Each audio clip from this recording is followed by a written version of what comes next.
Okay, the AL East, and clearly after signing free agents Adrian Gonzalez and Carl Crawford, Boston is the favorite here. And not just the favorite here, but the favorite to win the World Series. I can't remember this impactful an off-season haul. The only thing I can compare it to is when the Yankees went out and bought Mark Teixeira, CC Sabathia, and A.J. Burnett a couple years ago, and then they went on to win the World Series.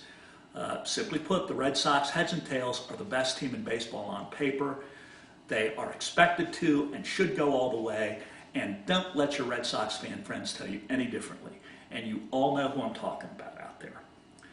But pitching and injuries still make the Red Sox mortal because these are the things that kept them out of the playoffs last year, and they're going to be factors again this year over the long baseball season. Adrian Gonzalez underwent off-season shoulder surgery. It's reportedly minor, but he has yet to play in his first spring training game. And Kevin Youkilis missed the last 2 months of 2010 with a thumb injury. He hasn't had 500 at-bats now in 2 straight years.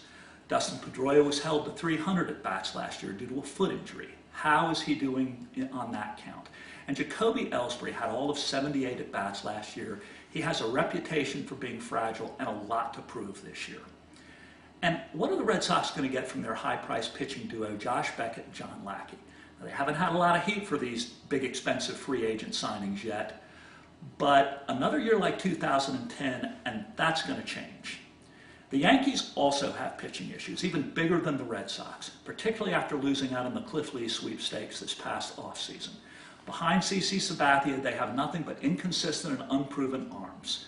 But aside from that, they also have a lineup that rivals the Red Sox, and of course they have more money than God, enough to buy whatever they need and whatever non-contending teams are offering come the trade deadline in July, or even before.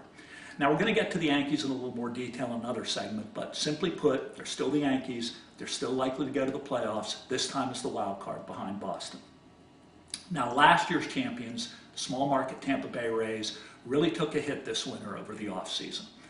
They lost their best hitter in Crawford, and they also lost almost their entire bullpen due to free agency. The problem the Rays have, aside from playing in the same division that the Red Sox and the Yankees do, is that their offense wasn't that consistent even with Crawford.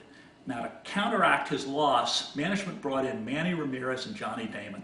But color me unconvinced here due to the age of these guys, their rapidly declining productivity, and particularly Ramirez's health problems over the last 2 years. Tampa Bay is also still scrambling for a closer, and there's even a legitimate question as to whether a good young rotation might take a half step back before continuing upward on the development curve. The Rays have a lot of unproven talent, mostly in the minors, but I'm going against the grain here. I'm picking them to win 85 games tops. Sorry, but I'm not buying the 2010 Rays. I think this is a bridge year before their next contender in 2011. Now finally, bringing up the rear in the AL East is Toronto and Baltimore, but Toronto was a surprisingly tough 85-win team last year. And even though they're clearly reloading, they have a lot of good young talent on both sides of the ball, pitching and offense, and they will make some noise. And even last place Baltimore is much improved going into 2011. They hired some solid, if not spectacular, free agent position players like Vlad Guerrero, Mark Reynolds, who they got in trade, Derek Lee, and J.J. Hardy. And they're filling sorely needed spots on the field. Simply put, the AL East is the most competitive, top-to-bottom division in baseball, with the Red Sox and the Yankees coming out of this division as winners. Sorry, Tampa Bay, not your year. I'm gone.